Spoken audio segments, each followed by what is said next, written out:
আমি সত্যি তোমাকে অনেক ভালোবাসি। আমার উদ্দেশ্য খারাপ ছিল না, তুমি আমাকে ভুল বুঝো না প্লিজ। সরি, আমি এই বিয়ে করতে পারবো না।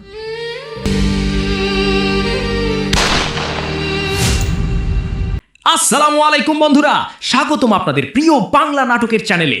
আজ আমরা বিশ্লেষণ করতে চলেছি দুনিয়া টাকার গোলাম নাটকের ১৩ নম্বর পর্ব।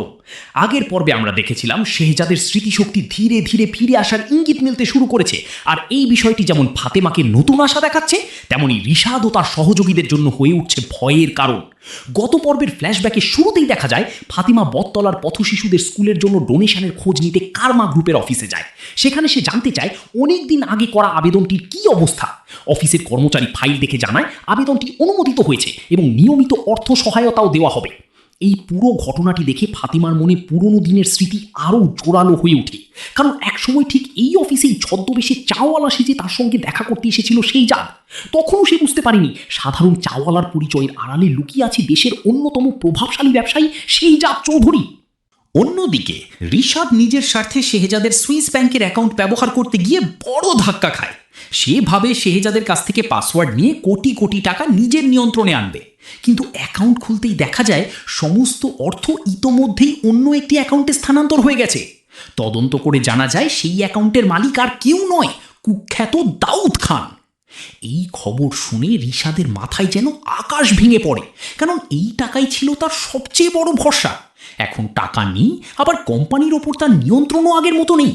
এমনকি ব্যাংকের ক্ষমতাও ফাতেমা কৌশলে নিজের হাতে নিয়ে নিয়েছে। ফলে রিশাদ বুঝতে পারে সে ধীরে ধীরে চারদিক থেকেই কোণঠাসা হয়ে যাচ্ছে। এদিকে ফাতেমা রিশাদের সব ষড়যন্ত্র বুঝতে পেরে তাকে কঠোর ভাষায় সতর্ক করে দেয়। সে স্পষ্ট জানিয়ে দেয় শেহজাদের গায়ে আর একবারও হাত তোলা হলে কাউকে ছাড় দেওয়া হবে না। তার কণ্ঠে ছিল আত্মবিশ্বাস, আর চোখে মুখে ছিল স্বামীকে রক্ষা করার দৃঢ় প্রতিজ্ঞা। রিশাদ প্রথমে বিষয়টিকে হালকাভাবে নিতে চাইলেও ফাতেমার পেছনে যে শেহজাদের বিশ্বস্ত লোকজন সব সময় পাহারায় রয়েছে সেটা বুঝতেই তার সাহস অনেকটাই কমে যায়। সে বাধ্য হয়ে ক্ষমা চাইলেও মনে মনে প্রতিশোধ নেওয়ার শপথ করে। এরপর গল্পে আসে এক আবেগঘন মুহূর্ত। গোলামকে মারধর করার কারণে তার শরীরে বেশ ব্যথা লাগে। রাতে ফাতেমা নিজ হাতে তার শরীরে ওষুধ লাগিয়ে দেয়। যদিও শেহজাদ এখনও নিজেকে গোলাম বলেই মনে করে, তবুও ফাতেমার যত্ন আর ভালোবাসা তার হৃদয়ের গভীরে কোথাও যেন পুরনো অনুভূতিগুলোকে নাড়া দিতে শুরু করে। এই সময় বাড়ির আরেক সদস্য গোলামের কাছ থেকে ধীরে ধীরে জানতে পারে ফাতেমার সাবেক স্বামী আর বর্তমান শেহজাদ চৌধুরী আসলে একই মানুষ। সে অবাক হয়ে যায় পুরো সত্য জেনে। এরপর গোলাম নিজের অজান্তেই বলতে থাকে কিভাবে একসময় শেহজাদ শুধুমাত্র ভালোবাসার জন্য ধনী পরিচয় লুকিয়ে সাধারণ চাওয়ালার জীবন বেছে নিয়েছিল। এভাবেই গল্পের শুরুতেই নাটক একদিকে অতীতের আবেগকে ফিরিয়ে আনে, অন্যদিকে বর্তমানের ষড়যন্ত্রকে আরও জটিল করে তোলে। দর্শকও বুঝতে শুরু করে খুব শিগগিরই এমন একটি সত্য সামনে আসতে চলেছে যা বদলে দেবে পুরো কাহিনীর মোড়। বাজারে যাওয়ার সময়ও ফাতেমা চেষ্টা করে গোলামকে বাড়ির কাজ থেকে বিরত রাখতে। সে স্পষ্ট করে বলে এখন থেকে ঘর মোছা, রান্না করা কিংবা বাজার করা এসব কোনো কাজই তাকে করতে হবে না, কারণ সে আর এই বাড়ির একজন কাজের লোক নয়, সে তার স্বামী। কিন্তু শেহজাদ যে এখনও নিজেকে গোলাম বলেই বিশ্বাস করে, সহজ সরল কণ্ঠে জানায় যে কাজ করতেই তার ভালো লাগে, সারাদিন বসে থাকলে তার অস্বস্তি লাগে, তাই সে বাজারে যাবে। অবশেষে ফাতেমাও তার সঙ্গে বাজারে যাওয়ার সিদ্ধান্ত নেয়। এই ছোট্ট মুহূর্তটি দর্শকদের জন্য ছিল বেশ মধুর, কারণ স্মৃতিশক্তি না ফিরলেও শেহজাদ আর ফাতেমার মধ্যে ধীরে ধীরে স্বামী স্ত্রীর সেই পুরনো বোঝাপড়া আবার তৈরি হতে শুরু করেছে। অন্যদিকে বাড়িতে বসেই তাদের ওপর নজর রাখা হচ্ছিল। রিশাদের লোক ফোন করে জানায় শেহজাদ আর ফাতেমা একই সাইকেলে করে বাজারে ঘুরছে। বিষয়টিকে ইচ্ছাকৃতভাবে এমনভাবে উপস্থাপন করা হয় যেন তারা রোম্যান্টিক সময় কাটাচ্ছে। এই খবর শুনে রিশাদের মা আরও বিরক্ত হয়ে ওঠেন। তিনি বুঝতেই পারেন না এই কাছাকাছি আসাটাই একদিন তাদের সমস্ত পরিকল্পনা ভেস্তে দিতে পারে। বাজারে গিয়ে দেখা যায় একজন দোকানদার ইচ্ছা করে বেশি দাম চাইছে।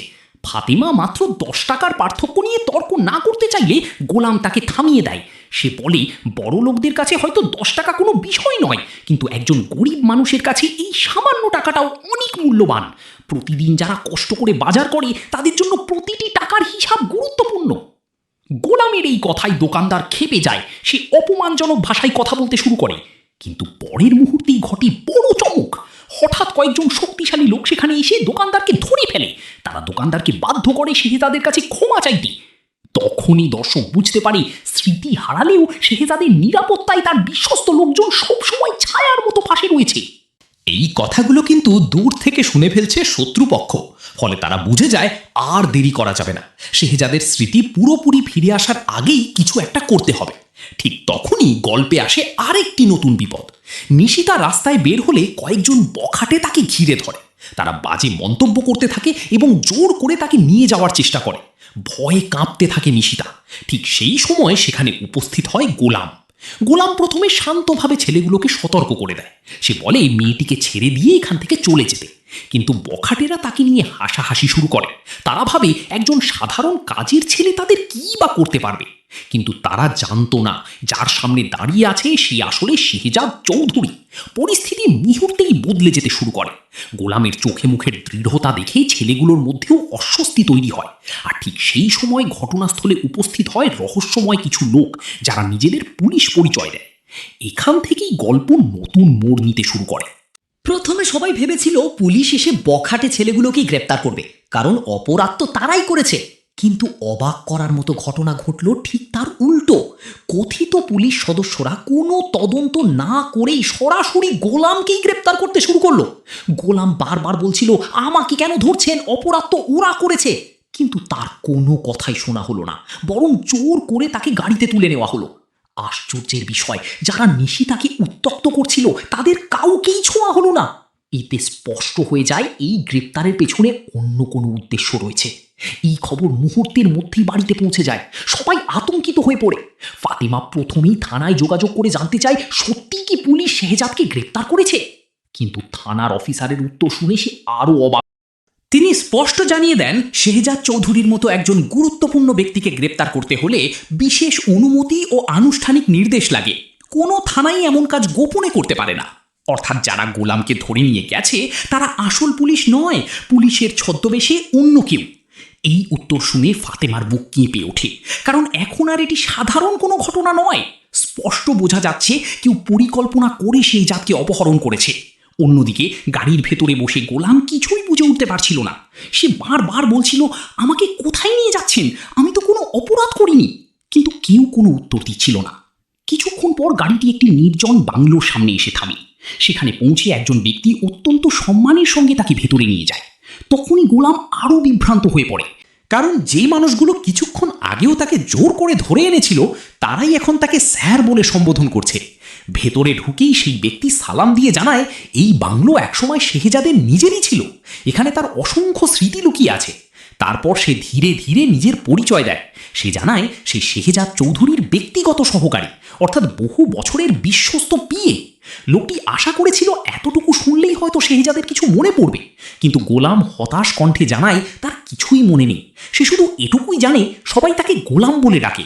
এরপর শুরু হয় অতীতকে ফিরিয়ে আনার মরিয়া চেষ্টা, প্রতিষ্ঠানের দায়িত্ব, আর সবচেয়ে বড় কথা ফাতেমার সঙ্গে তার ভালোবাসার গল্প। লোকটি আবেগ ভরা কণ্ঠে বলতে থাকে, স্যার আপনি একজন সাধারণ মানুষ নন, আপনি শেহজাদ চৌধুরী, দেশের অন্যতম সফল ব্যবসায়ী। আপনি নিজের পরিচয় লুকিয়ে গরিব সেজে ফাতেমাকে ভালোবেসেছিলেন। সেই ভালোবাসার জন্যই নিজের সব অহংকার ত্যাগ করেছিলেন। কিন্তু এত কিছু শোনার পরও শেহজাদের মাথার ভেতর যেন কুয়াশাই রয়ে যায়। মাঝে মাঝে কিছু দৃশ্য অস্পষ্টভাবে চোখের সামনে ভেসে উঠলেও সেগুলোকে বাস্তব স্মৃতি বলে বিশ্বাস করতে পারছিল না। অবশেষে সে অসহায় কণ্ঠে বলে, আপনারা আমাকে আর এসব মনে করানোর চেষ্টা করবেন না।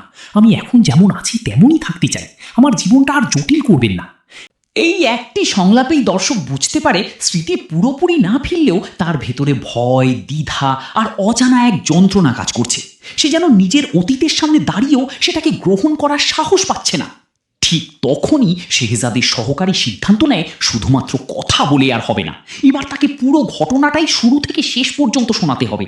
কিভাবে বাবলু নামের এক সাধারণ চাওয়ালা আসলে শেহজাদ চৌধুরী ছিল, কিভাবে প্রথম দেখাতেই সে ফাতেমার প্রেমে পড়েছিল, আর কিভাবে সেই ভালোবাসার জন্য নিজের পরিচয় গোপন করেছিল। আর এই সিদ্ধান্তের মধ্য দিয়েই নাটক প্রবেশ করে সবচেয়ে আবেগঘন অধ্যায়, যেখানে শুরু হয় শেহজাদ ও ফাতেমার প্রেমের অতীত কাহিনীর ফ্ল্যাশব্যাক।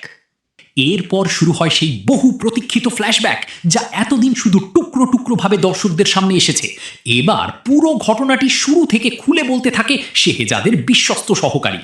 সে জানায় সেদিন ছিল ফাতেমা আর বাবলুর বিয়ের দিন। বাড়ি জুড়ে ছিল উৎসবের আমেজ, আত্মীয় স্বজন সবাই আনন্দে ব্যস্ত। কিন্তু সেই আনন্দের মধ্যেও ছিল মজার কিছু মুহূর্ত।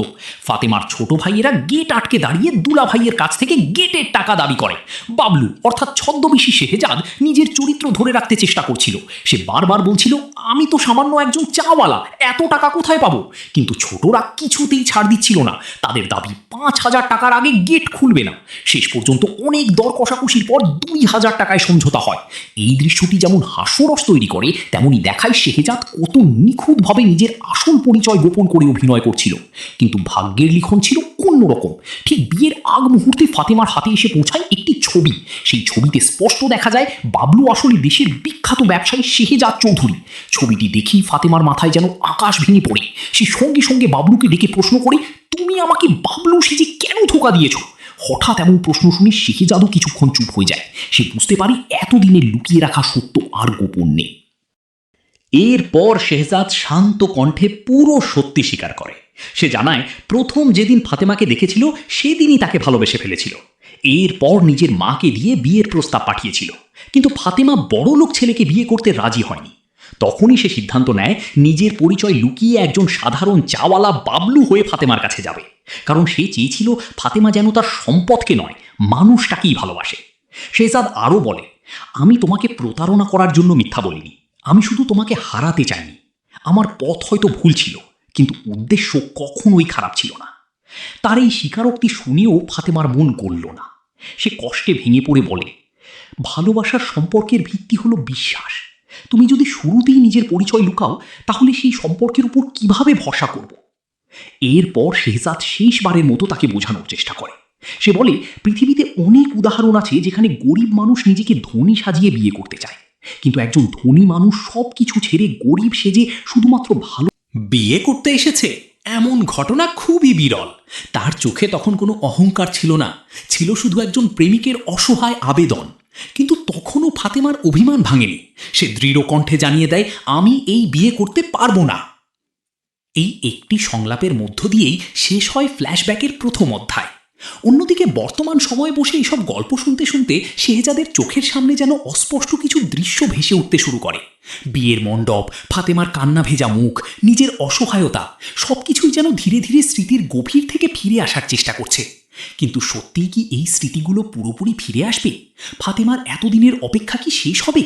রিশাদ কি শেষ পর্যন্ত তার ষড়যন্ত্রে সফল হবে, নাকি শেহজাদ নিজের আসল পরিচয় ফিরে পেয়ে সবাইকে চমকে দেবে? এই প্রশ্নগুলোর উত্তর মিলবে আগামী পর্বে। বন্ধুরা, আজকের পর্বের ব্যাখ্যা এখানেই শেষ করছি। ভিডিওটি ভালো লাগলে অবশ্যই একটি লাইক দিন, আপনার মতামত কমেন্টে জানাতে ভুলবেন না, এবং দুনিয়া টাকার গোলামের পরবর্তী পর্বের বিস্তারিত ব্যাখ্যা সবার আগে দেখতে এখনই আমাদের চ্যানেলটি সাবস্ক্রাইব করে পাশে থাকা বেল আইকনটি অন করে রাখুন। সবাই ভালো থাকুন, সুস্থ থাকুন, আল্লাহ হাফেজ।